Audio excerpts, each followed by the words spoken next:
Bueno, vamos a estar hablando un poquito de DNS Rebinding, solamente una intro, nada muy complejo, y cómo aplicarlo a Bug Bounty. Para los que no me conocen, yo soy Leandro Barragán, none of the above, o algo así, soy malísimo pronunciando inglés, en HackerOne. Soy ingeniero en sistemas de la UTN de acá de Argentina. Soy ex web developer, ex porque era bastante malo.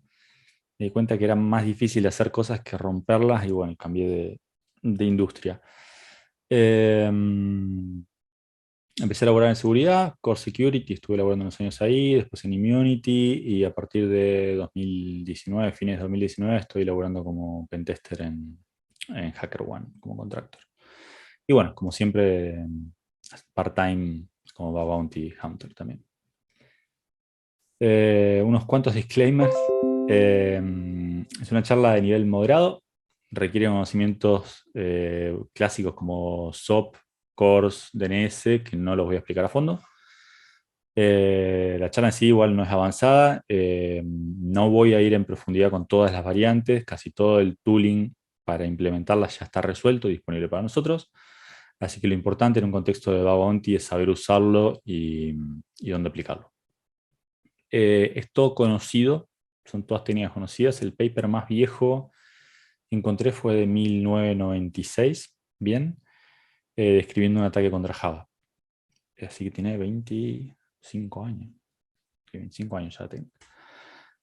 Otro temita sobre la charla es que los argentinos usamos un español medio raro. Voy a hacer el intento de usar español neutro para que sea más cómodo para todos. Pero bueno, si se me escapa, se me escapa. Esta charla está basada en una charla que di con un amigo en una conferencia local en marzo de 2019 sobre cómo explotar un browser headless corriendo en un server con ciertas limitaciones. Me pareció interesante revivir el tema, dado que hoy en día sigue siendo prevalente. Bien, para los que estuvieron en esa charla, son poquitos, pero seguramente hay un para acá. El primer caso que voy a mostrar es exactamente lo mismo y el caso 2 y 3 son nuevos, en definitiva. No voy a hacer una demo en vivo, pero bueno, si hay interés y la gente se copa y Ariel lo permite, podríamos hacer un stream más largo en algún día, algún domingo, qué sé yo, explicando todo paso a paso, levantamos las tools, un server de prueba, hacemos una demo y nos divertimos. Ahora lo tuve que hacer medio expeditivo. Muchas gracias a algunos chicos, a Iván Koifman, a Joel, a Ariel por el espacio y a otros chicos que, bueno, por alguna razón u otra no les gusta que los nombren y quieren mantenerse anónimos. Bueno, la motivación para hablar de esto es una de mis técnicas favoritas, la verdad. La mayoría de los developers no están muy enterados del tema, casi siempre se les pasa. Muchos dispositivos que uno suele encontrar en una red interna confían en otros dispositivos internos dentro de la misma red y ponen toda la responsabilidad en el firewall que haya adelante. Esto pasa un montón, pasa mucho en los dispositivos, especialmente de IoT, por ejemplo, que están diseñados para que no haya necesidad de autenticación dentro de la red interna, para mayor facilidad de operación. Pasa muchas veces que uno levanta un Chromecast, por ejemplo, y nada, con estar en la misma red capaz ya puedes configurarlo. Eh, También lo mismo pasa con aplicaciones que abren puertos locales en la misma máquina donde uno está, bien, en localhost para comunicarse con otros componentes de la misma aplicación, por RPC, HTTP, etc. Se supone que nadie, bien, que esté enviando paquetes desde la misma computadora es malicioso. Muchos hacen esa presunción, digamos. E incluso, también otra motivación es que incluso gente de seguridad lo tiene como un ataque complicado, digamos, y a pesar de que lo conozcan, no lo ponen en práctica. Y otro tema es que la mayor parte de las vulnerabilidades que uno encuentra haciendo rebinding terminan con severidad alta o crítica. Así que bueno, es interesante darle un poco de interés. Eh, Como ven acá a la derecha puse algunos bugs que yo he encontrado con rebinding, todos high o críticos y hay un solo duplicado. Así que claramente no está todo el mundo buscando esto, así como muchas veces pasa con las vulns que están en Nuclei o otras tools más automáticas. Bueno, la idea principal del DNS rebinding es bypassear bien un firewall y llegar a servicios de la red interna o que estén escuchando en interfaces de loopback. Bien. Simplemente aprovechándonos de cómo funciona DNS. Es decir, no hay un exploit que afecte a un soft en particular ni nada, o un server DNS, digamos. No es una vulnerabilidad de DNS, es cómo funciona DNS en sí. Entonces, no hay un parche que se le pueda hacer a DNS para solucionar este problema de raíz. Es un tema de cada software. Bien. El objetivo puede ser atacar un navegador como Chrome o Firefox, o sea, client-side, o si no, explotarlo en un componente del backend de una aplicación, o sea, server-side.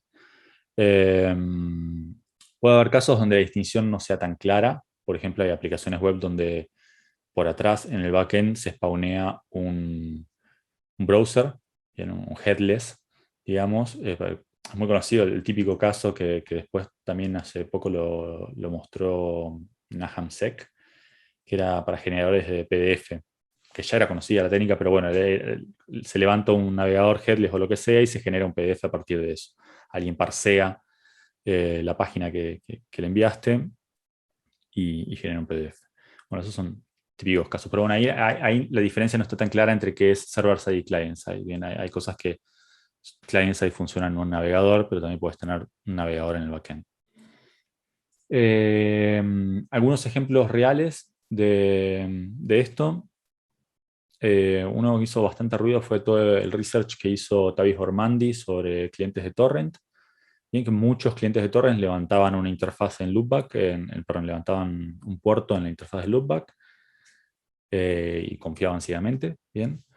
Después había una wallet, Get, wallet de Ethereum, que también levantaba un puerto en localhost y era muy fácil de explotar. Podías enviar Ethereum a otro lado, básicamente explotando un DNS rebinding, bastante crítico. Y después muchísimos dispositivos de IoT que son vulnerables a esto, Google Home, Sonos, un montón, la verdad que abren puertos, porque claro, están en una red local, están en una red residencial local, se supone que no hay un atacante externo.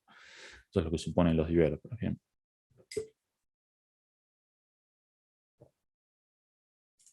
Bueno, entonces, ¿dónde podemos buscar DNS rebinding en Bug Bounty?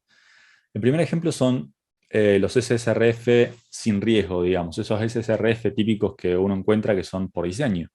Que puede ser un proxy de imágenes, un webhook, cosas por el estilo, donde hay restricciones para que no se pueda acceder a hosts internos. Bien, hay algún componente que está haciendo una validación.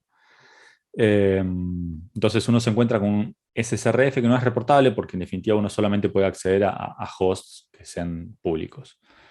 Lo que se puede hacer es verificar si detrás de este SSRF hay un browser, digamos, quién es el que está haciendo el request, si es simplemente un curl o una librería HTTP, digamos, que es el que hace el request, o hay un browser. Bien. Lo que podemos hacer para verificar esto es hostear, por ejemplo, un HTML, viene un archivo HTML que adentro tenga algo de JavaScript, que haga algo, que haga un windows.location, por ejemplo, que redirija al navegador a otro lado. Entonces, si con el SSRF nosotros le enviamos la URL de ese HTML, el HTML es interpretado, el código de JavaScript es ejecutado y se redirige a otro lado, quiere decir que bueno, hay un browser ahí, hay alguien que está ejecutando JavaScript. En este caso pasa a ser un ataque client-side. Y también hay varios programas de Bug Bounty que tienen aplicaciones de escritorio y uno se puede fijar si levantan puertos escuchando en 127.0.0.1, pueden llegar a ser interesantes si no tienen ningún tipo de autenticación. Bueno, voy a explicar un poco a grandes rasgos qué es DNS rebinding. Consiste básicamente en confundir a un componente que hace un request, bien, ya sea un navegador en la computadora de la víctima o una aplicación que hace request para afuera, bien, donde hay SSRF por diseño. Bien. La idea es que el primer request que salga para afuera sea una IP considerada segura, bien, normalmente es una IP pública. Y los requests que siguen, bien, se hagan al servicio que queremos atacar. Algo que esté escuchando en localhost o una IP interna, bien, que tenga, por ejemplo, la típica es la metadata AWS, bien, o algún Jenkins interno, algo por el estilo. El resultado de querer hacer este ataque depende del escenario, bien, claramente. En un navegador podemos, con DNS Rebinding, podemos bypassear la Same Origin Policy, que esta policy lo que hace es prevenir que un sitio haga request hacia otro sitio. En este caso, el sitio del atacante haciendo request hacia el servicio interno que queremos atacar. Y en el caso server-side, que es un componente del backend, bien, como el caso de un SSRF, podemos bypassear restricciones a nivel aplicación. Restricciones filtros que no nos permitan hacer request a IP sensibles. La típica que uno intenta poner localhost en un campo con una URL y te dice, no, mira, localhost está bloqueado. Bueno, ambos casos los voy a explicar en las próximas slides. En el caso de client-side es así. Supongamos que tenemos una aplicación de escritorio escuchando en localhost, ¿bien? Que va a ser nuestro target. Y nuestra víctima utiliza un browser, como todos utilizamos un Chrome o Firefox o lo que sea. O tenemos una aplicación donde el backend spawnea un browser, ¿bien? En ambos casos estaríamos utilizando el browser. En principio, si un sitio que visitas intenta comunicarse con un host de la red interna o localhost, esto no va a ser posible debido a la Same Origin Policy, a la SOP. Bien. Esto funciona así. El origin está definido por una triada, que es el protocolo, el hostname y el puerto. Bien. Si el sitio A, que tiene un protocolo y un origin y un puerto definidos, intenta conectarse con el sitio B en otro origin, este request va a fallar, salvo que el host destino bien haya implementado una política de CORS muy laxa, pero bueno, no es muy probable y no es el caso que vamos a ver. Lo que vamos a ver es en los casos donde no hay CORS. Necesitamos que de alguna manera, bien, el código del sitio A, el código JavaScript que se está ejecutando en el sitio A, pueda enviar paquetes al sitio B, bien, que puede ser un puerto escuchando en localhost o algún sitio interno vulnerable, pero sin violar la Same Origin Policy. Entonces lo que necesitamos es que ambos sitios, el sitio atacante y el sitio víctima, compartan el mismo origin. Y ahí es donde entra DNS Rebinding. Bien.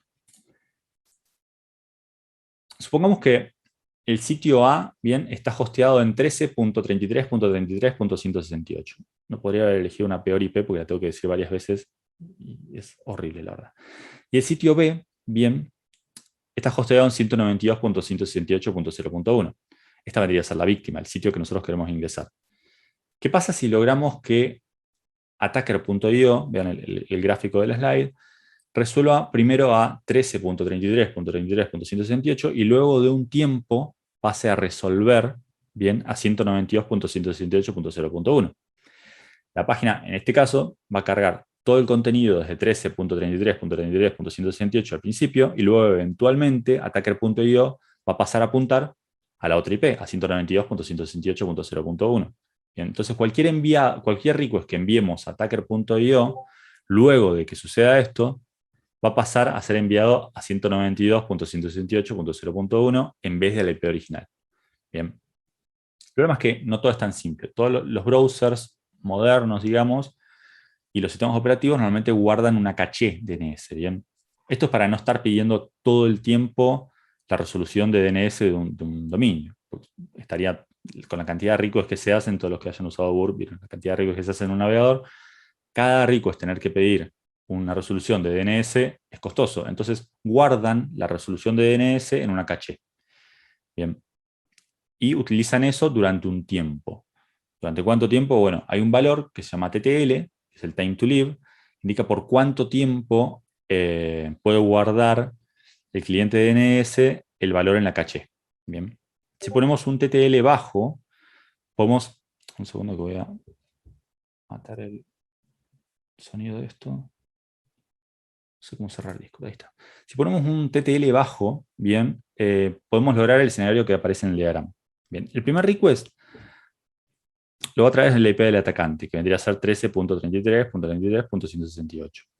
Se carga el código JavaScript y HTML del atacante, y luego desde ese código lo que podemos hacer es hacer request a attacker.io, que es el mismo origin, por lo cual es legal, no estamos violando la Same Origin Policy. La diferencia radica en que ahora va a pasar a apuntar a la IP interna una vez que pase el TTL, una vez que se venza la caché. Bien, como estamos dentro del mismo origin, todavía esto no es una violación al Same Origin Policy. Entonces, para hacer esta clase de ataques necesitamos dos tools. Un DNS Server Custom que resuelva el dominio de esta forma medio extraña, bien, y controle los TTL, y código JavaScript que se ejecute client-side en el browser y que exfiltre data interesante del sitio de la víctima. Bien, en este caso, 192.168.0.1. Bueno, voy a presentar un caso real. Este lo presenté con un amigo en la Security Jam en marzo 2019 en Buenos Aires. Este caso lo vamos a llamar client-side, pero en realidad es algo mentiroso, porque no es el navegador de una persona navegando, sino es un navegador automático que daba lugar a un SSRF. Bien. Este SSRF es el típico caso complicado, cuando te encontrás con un SSRF que no lo puedes explotar de ninguna forma. Era completamente blind, no había forma de ver la respuesta, era completamente asíncrono, es decir, no podíamos enumerar puertos locales usando timing, la típica técnica de ver si un request tarda más tiempo en un puerto que en otro, entonces podés inferir que está abierto, podés hacer una especie de port scanner usando un SSRF. Al ser asíncrono, no tenés forma de hacer eso. Y ninguna de las típicas técnicas para elevar el impacto funcionaba. Entonces, lo único que podíamos hacer era fetchear HTTP, HTTPS y FTP, no mucho más. Y no ver la respuesta, nada. Era bastante pobre el SSR. Acá pueden ver cómo era en la práctica. O sea, levantábamos un puerto a la escucha con Netcat, enviábamos el request y alguien, bien, se conectaba a nosotros luego de unos segundos. Lo interesante es que ese alguien, digamos, era un browser real, era un Chrome, un navegador. Y entonces, esto abre un montón de posibilidades. No estamos atacando un curl o una librería tonta, digamos, sino un full browser que tiene un montón más de superficie a atacar. Bien.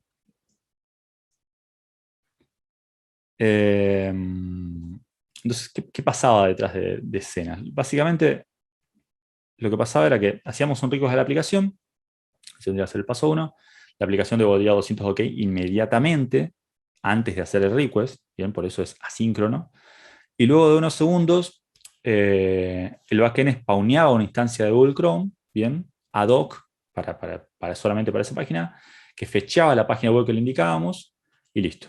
Eso era todo, no nos devolvía respuesta ni nada.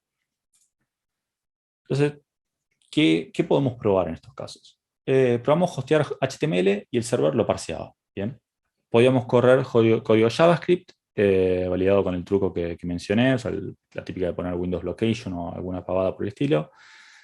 Funcionaba. Lo que pasaba era que luego de un minuto más o menos la instancia moría. Hacía timeout y moría. Así que teníamos un minuto para hacer el, el ataque. No teníamos un 0DI de Chrome, lamentablemente, si no hubiese sido muy fácil sacar ejecución ahí. No podíamos hacer ricos a otros lados, porque el browser obviamente tiene el Same Origin Policy, entonces lo prohíbe. Pero lo interesante era de que la IP que hacía el request estaba hosteada en AWS. Era un S2 de AWS. Entonces dijimos, bueno, podemos probar, tratar de traernos la metadata. El objetivo era llegar a la metadata de AWS bueno, tenemos que usar DNS Rebinding. Entonces hay que planear una estrategia, digamos. Lo que necesitamos son varias cosas. Un dominio bajo el control del atacante, ¿cómo se llama? Un DNS server, bien, que tenga los A records y los DNS records, un server expuesto a una IP pública y alguna de las tools existentes que hay. Porque armarlo desde cero es bastante complicado. Hay varias, está DREF y Singularity, que son las más conocidas, pero terminamos usando Singularity porque la verdad que era la que mejor funcionaba. De hecho, como dato de color, después tuvimos que hacer un pull request con un parche porque había ciertos casos borde que no los contemplaban, entonces tuvimos que modificar la tool para que funcione. Cuando quisimos explotar todo esto nos encontramos con ciertos problemas. Bien, o sea, primero que nada, responder con un TTL bajo no funciona en los browsers actuales. O sea, la idea del TTL, como expliqué, es tratar de que el registro no exista durante mucho tiempo en la caché. Entonces uno pone un TTL bajo y espera de que enseguida el dominio de la resolución expire y nosotros podamos enviar una nueva. Esto no funciona en un browser actual. Si uno envía un TTL de 0 o un segundo, el browser directamente lo ignora y aún así sigue queriendo usar la IP inicial, digamos. Entonces no nos sirve. Terminamos usando otra técnica donde el DNS responde con varios registros a la vez. Bien. Responde con dos registros A, en este caso uno apuntando a nuestro server público, bien, el server del atacante, que es 13.33.33.168, con un TTL de 5, ponele, y otro registro A en la misma respuesta con 169.254, 169.254. Esta es la metadata AWS, bien, con un TTL de 0. Esta técnica implica que en algún momento el servidor 13.33.33.168 deja de responder, simulamos que se cae el server, digamos, y además el TTL bajo vence. Entonces el browser automáticamente pasa a usar la segunda IP que tiene, que en este caso va a ser la IP que queremos atacar. Bueno, voy a ir mostrando paso a paso cómo funciona el ataque. El ataque empieza así. Lo que queremos hacer es usar la técnica que describí recién, y cuando el navegador pide la IP de nuestro dominio, respondemos el server nuestro server de DNS responde con dos IPs. 13.23.33.168 y 169.254.169.254. Bien, hasta ahí todo es legal. Luego, el navegador visita 13.33.33.168 y descarga todo el código HTML y JavaScript nuestro. Bien.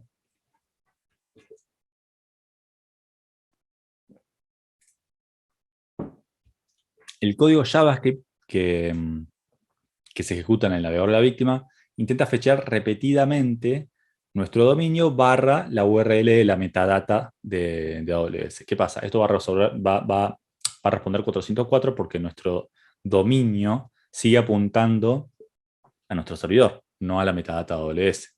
Bien. Pero llega un punto donde en el server HTTP se aplica una regla de iptables para denegar cualquier conexión al puerto 80. ¿Bien? Cualquier conexión que se quiera hacer va a responder con reset. Entonces el navegador, que tiene un dominio con un TTL expirado y que para colmo no funciona, cuando intenta conectarse no funciona, entonces utiliza la segunda IP que tiene. Bien, y la segunda IP que tiene es 169.254.169.254, que es la metadata de AWS.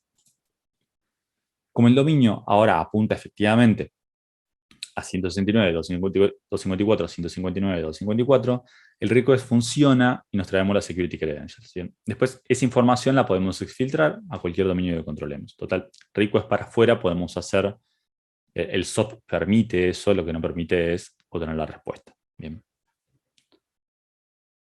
Bueno. Para finalizar, este es un screenshot de la terminal de Singularity, de la tool que usamos, mostrando cómo el navegador nos hace un request con las credenciales de AWS. Y bueno, algunos comentarios de Singularity. Lo interesante de esta tool es que tiene todo solucionado, la verdad. O sea, es bien a prueba de script keys. El DNS server está, el HTTP server está.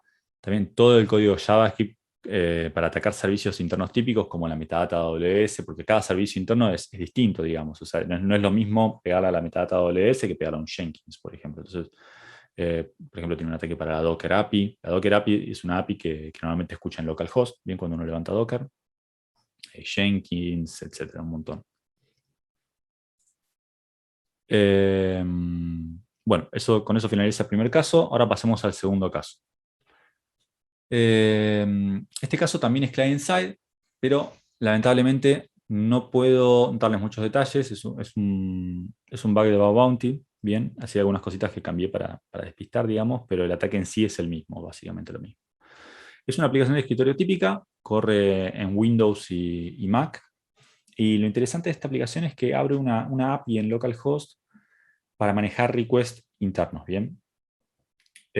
Sin autorización ni nada, pero solamente escuchando en localhost. Esta API la reversié, tiene algunos endpoints interesantes, típico /exec, que te recibía una especie de expression language, una cosa medio rara, pero bueno, terminabas en ejecución de código arbitrario. Entonces, mientras estuvieras en localhost, podías ejecutar código. El tema es cómo llegar a localhost. Es la receta para el desastre si sabemos cómo explotarlo, ¿no? Podemos aprovecharnos de un browser que esté corriendo la víctima en la misma máquina, hacerlo visitar un sitio que controlemos y aplicar lo mismo, DNS rebinding. El problema es que la API se levanta en un puerto entre el 50.000 y el 60.000. Completamente random era. Algo así era, no me acuerdo los puertos exactos, pero era una diferencia de 20.000 puertos. Bien. Entonces, es muy difícil de explotar porque necesitamos atinar al puerto correcto de una. Bien. Y si no estás en la misma red, no puedes escanearlo y además esto está escuchando en localhost, o sea que tampoco puedes escanearlo. Eh, Otro tema es que cuando la víctima visite nuestro sitio, nosotros no le podemos pegar a otro puerto. Recuerden que el origin está definido como el protocolo, el hostname y el puerto. Entonces, otro puerto es otro origin y nosotros no podemos violar el SOP, digamos. Entonces, la solución fue implementar un escáner de puertos en JavaScript. La idea primero era encontrar un puerto válido y luego montar todo el ataque restante, como hicimos en el caso 1, en el primer ejemplo, pero con el puerto correcto. Entonces, el escáner de puertos fue lo más difícil de hacer, la verdad. Esto lo hice con un amigo, estuvimos casi un día entero para hacer el escáner. Terminamos haciendo una tool completamente custom, el DNS server y todo, que lamentablemente no, bueno, no puedo compartir porque la hice con este chico y todavía la vamos a usar para un ataque nuevo. Pero calculo que cualquiera de ustedes lo puede hacer entendiendo el concepto básico y en base a lo que ya está hecho en tools como Singularity y demás. Y con un poco de conocimiento de JavaScript. El problema es que ninguno de los dos éramos expertos en JavaScript, entonces nos llevó un poco más de tiempo de lo que debía. Bueno, el gráfico explica más o menos el ataque, resumidamente. Primero, lo que hacemos, lo que hace la víctima usando un navegador, o sea, obligamos a la víctima a entrar a nuestro sitio usando un navegador. Bien, luego ejecutamos el escáner de puertos localmente en su browser y cuando encontramos el puerto, en este caso 45.274, lo que hacemos es ejecutar el ataque de DNS rebinding sobre ese puerto en particular y llamar a la API que está corriendo en localhost con el comando que queramos ejecutar, que puede ser una reverse shell o lo que sea. Bien. Esta vulnerabilidad la parchearon agregando autenticación a la API local, la que está escuchando en localhost. Entonces, cuando la aplicación desktop quiere hacer un request a localhost, como está corriendo en la misma máquina, lo que hace es, para hacer el request necesita un bearer header, viene un header de autenticación, y este valor de autenticación estaba guardado en el disco de la computadora. Entonces la aplicación desktop simplemente va y lo lee a disco y hace los requests con ese valor.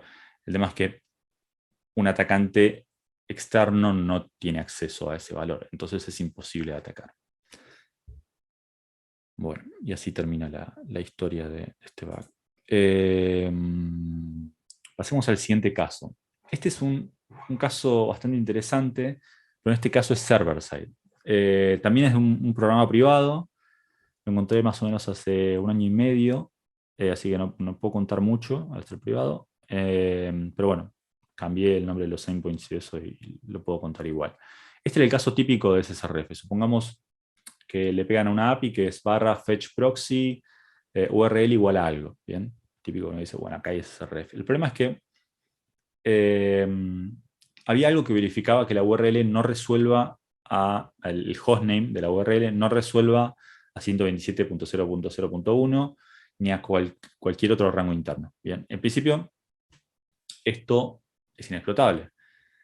El asunto está en tratar de encontrar un desacoplamiento, digamos, entre el componente de la aplicación que hace el chequeo y el componente que hace el fetch de la URL en sí. Entonces, no tengo los detalles de esta aplicación. Estaba completamente black box, no tenía el código, pero el esquema era más o menos así. Teníamos el container A, el cual ejecuta todo lo referido al frontend de la aplicación y se encarga de algunos controles de seguridad. ¿Bien? Por ejemplo, cuando alguien llama al endpoint fetch URL igual a algo de la aplicación, se fija que el host no resuelva, a donde se está queriendo hacer el request, no resuelva a una IP local. Luego, el pedido de fetchear la URL lo termina siendo otro componente, supongamos un container B, que tiene un componente que obtiene el recurso. Por ejemplo, es un container que se levanta y ejecuta curl. Bien. Confiando en que el primer container, el container que ejecuta los controles, hizo su trabajo y que la URL no es maliciosa, digamos. El tema es, si ambos componentes tienen diferentes mecanismos de resolución de DNS, el TTL no va a importar, porque el request siguiente va a ser enviado de nuevo al DNS autoritativo. Y nosotros podemos responder con una IP distinta esta vez. En este caso, lo que me interesaba era la metadata de AWS también. Entonces, el gráfico explica más o menos cómo era el ataque. Bien. Lo que hacía era visitar la API vulnerable, fetch URL igual a attacker.rebind, bien, barra la URL, el resto de la URL que me interesara por ejemplo, en la metadata de AWS.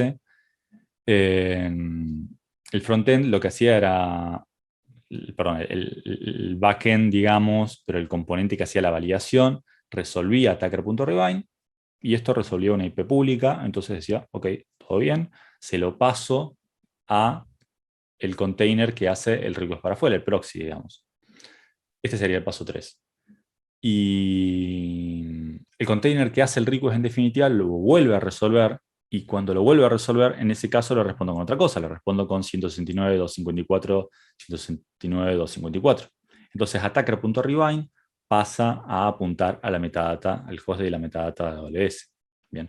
Entonces curl agarra, fechea la metadata de AWS, se la devuelve al servidor de aplicación, y el servidor de aplicación devuelve el resultado del fetch, bien al atacante. Y obtenés las credenciales de AWS. Esto como lo parcharon luego de varios parches malos, la verdad, eran bastante fáciles de bypassear, no entendían muy bien el tema del rebinding, el cliente no lo entendía, entonces metía más controles del estilo, no sé, que no resuelva a la metadata en IPv6, ponele, cosas así. Perdón, que no resuelva la metadata en IPv4, entonces yo iba y resolvía en IPv6. Cosas típicas del ida y vuelta, entonces lo volvía a reportar y lo volvían a asfixiar mal. Hasta que en un momento alguien se avivó y dijeron, bueno, no, hagamos un filtro a nivel red, digamos. O sea, bloquearon no tengo idea cómo lo hicieron, pero deben haber bloqueado con IP tables o directamente usaron network namespaces de Linux para bloquear las conexiones a todos los rangos locales, digamos. Bueno, de nuevo, esto no es nada nuevo. La idea esta la saqué, es básicamente un race condition, digamos, y lo saqué de unos slides de Nicolás Gregoire, o Gregoire, no sé pronunciarlo, perdón. Es una charla muy conocida sobre SSRF del 2015, la verdad que esa charla es la Biblia de SSRF, recomiendo que la vean. Lo que hacía lo que explicaba él era muy similar, tenía un backend, bien, que resolvía el host de destino. El host de destino verificaba la IP contra una blacklist. Como la IP no estaba en la blacklist deben ser hosts locales o lo que sea, le decía, ok, entonces eso lo pasaba a otro componente que era un proxy, y el proxy agarraba y trataba de fetchear la misma URL. Cuando trataba de fetchear la URL, el DNS le respondía con otra cosa, bien, con otra IP, una IP privada, y fecheaba lo que estaba en la IP privada. Es un claro desacoplamiento entre componentes. No estoy leyendo el chat, no sé si me están haciendo preguntas, pero bueno, al final puedo responder. Bueno, quiero hablar un poco sobre cómo protegerse de estos ataques para los que están del otro lado del juego, digamos. Whitelist de host headers es una típica. Supongamos que tienen una API que esté escuchando en localhost. Si llega un request HTTP que el host no sea ni localhost ni 127.0.0.1, entonces lo denegas y listo, ya está. El host header, en el caso de un DNS rebinding, va a ser attacker.com o lo que sea, va a ser otra cosa. Esto es bastante implementado, la verdad. En el caso también de DNS rebinding a localhost, a veces requieren un header adicional, como expliqué antes, o con un valor que esté guardado en un archivo en el file system local. Entonces, Un usuario legítimo va a leer ese archivo y va a enviar el header. Un usuario legítimo no va a tener acceso al file system. Otra protección típica es randomizar el puerto, pero la verdad que es más difícil encontrarlo, pero igual es posible, como vimos. Eh, También se puede rediseñar la red para no considerar siempre a hosts dentro de la misma red como amigos, digamos, como muchos dispositivos de IoT. Podemos implementar algún tipo de client isolation o algo por el estilo. La otra es usar TLS, bien, cuando el sitio, cuando cuando el hostname apunte a otro lado, la comunicación va a fallar porque el certificado inicial no coincide con el nuevo. Bien. Y otra forma sería que el server de DNS que utiliza el componente vulnerable directamente bloquee cualquier respuesta de los servidores autoritativos que contengan una IP privada. Y en el caso de los browsers, hay algunas protecciones. En una época, principios de los 2000, implementaron DNS pinning, que era, es decir, usan la primer IP que obtienen bien del DNS para todos los requests subsiguientes. Entonces no puedes cambiar de IP, no puedes hacer el rebinding. Esto hasta donde tengo entendido no se sigue usando en los browsers modernos, puede traer problemas. O sea, las IPs cambian constantemente, vieron cómo es cloud, una IP que es ahora de alguien, dentro de 15 minutos puede ser otra persona. Así que, bueno, hasta donde tengo entendido ya no se usa más esto. Y bueno, como conclusiones, claramente DNS Rebinding no está muerto, incluso después de 25 años.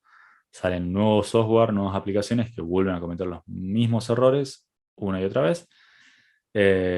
No parece haber planes para solucionar, al menos yo no conozco que hayan planes para solucionar de raíz, digamos, sin romper varias funcionalidades que son legítimas, digamos. O sea, el DNS Rebinding se aprovecha de cosas que es como funciona DNS, no hay un bug ahí, digamos. Entonces, por ejemplo, si algunos servers, por ejemplo 8.8.8.8, que es el server público de Google, y empieza a bloquear las respuestas que tengan IPs locales, y seguramente se van a romper un montón de cosas.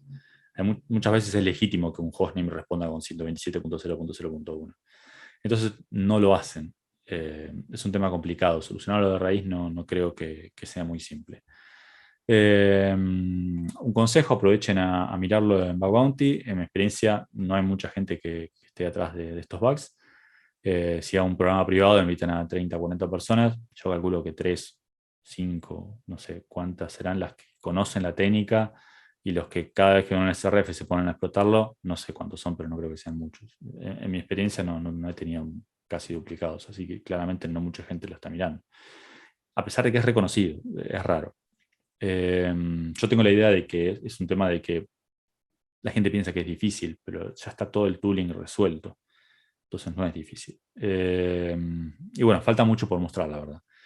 Estaría bueno hacer una demo, mostrar todas las particularidades que hay con el tema del TTL, que ni yo me acuerdo bien. O sea, hay muchos casos que vos tenés que ir ajustando el TTL para ciertos browsers. Algunos browsers se comportan de una forma, otros de otra.